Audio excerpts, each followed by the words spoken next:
It is my pleasure to introduce today one of our winners of the annual competition for best papers in hypertension.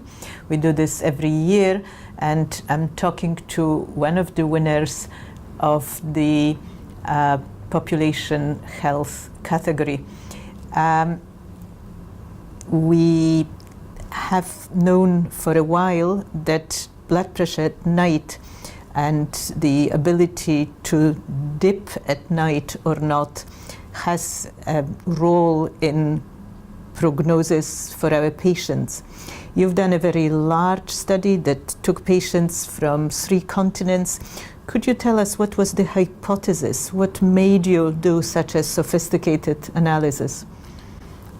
First, I would like to thank the American Heart Association and the Hypertension for this award. We already know that the nighttime blood pressure is the most important blood pressure parameter to cardiovascular risk stratification. But it's controversial yet if the blood pressure decrease during sleep adds additional prognostic information beyond blood pressure levels at night.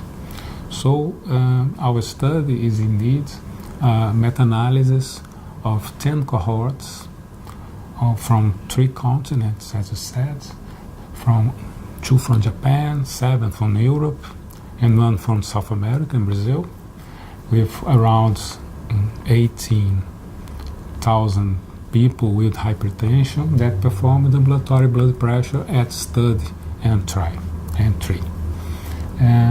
So we show that several patterns of abnormal blood pressure decrease during sleep adds prognostic information to cardiovascular morbidity and mortality beyond 24-hour mean blood pressure levels on ABPM.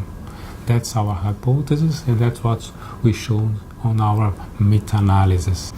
So this is a big study that looked at many populations, clearly very powerful results.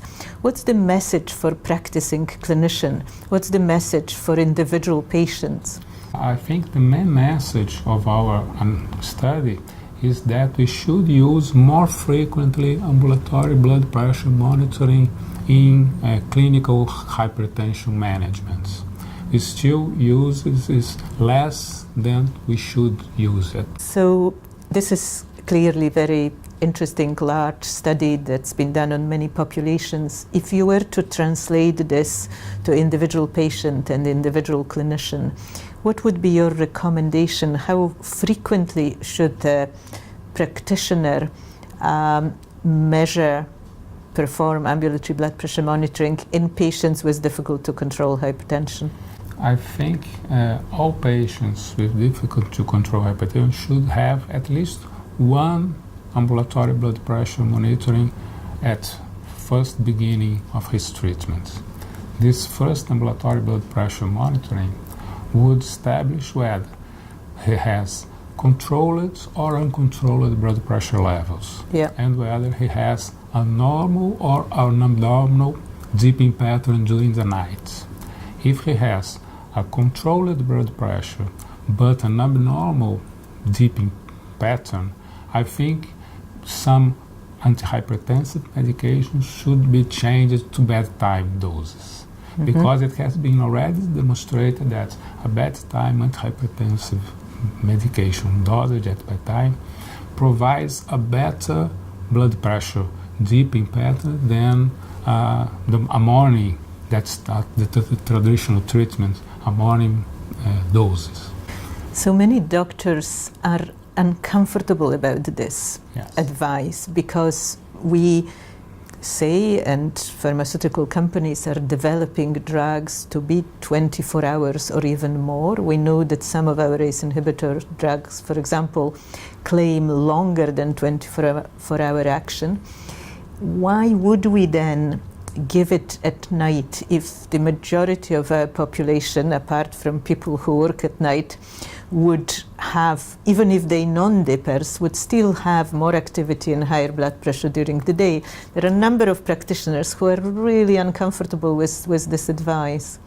Yes, we mainly treat daytime blood pressure. Sure. We measure blood pressure during office attendance, that is during daytime.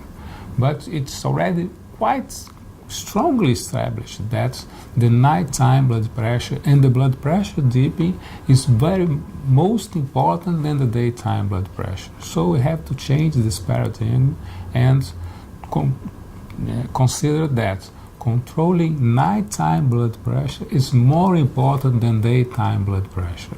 And keeping a normal dipping pattern is also important to protect the cardiovascular system. So, except from diuretics that should be obviously given in the morning, the other antihypertensive medications are better given at night, at bedtime. I think so. Right. This is not quite what the guidelines say yet.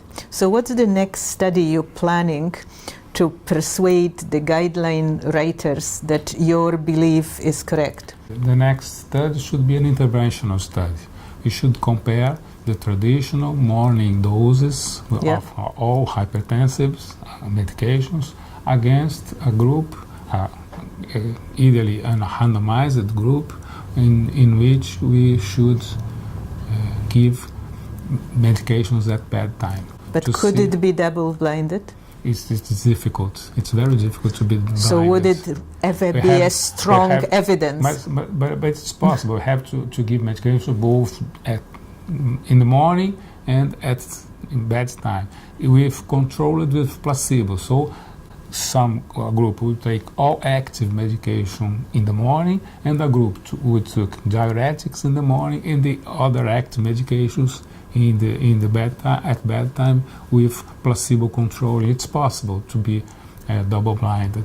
Okay, and will your group or other colleagues involved in this, will they deliver such a study for us? No, not yet. Not yet. Unfortunately. Okay, thank you very much and congratulations again. Very interesting paper. Thank you. Thank you, Professor.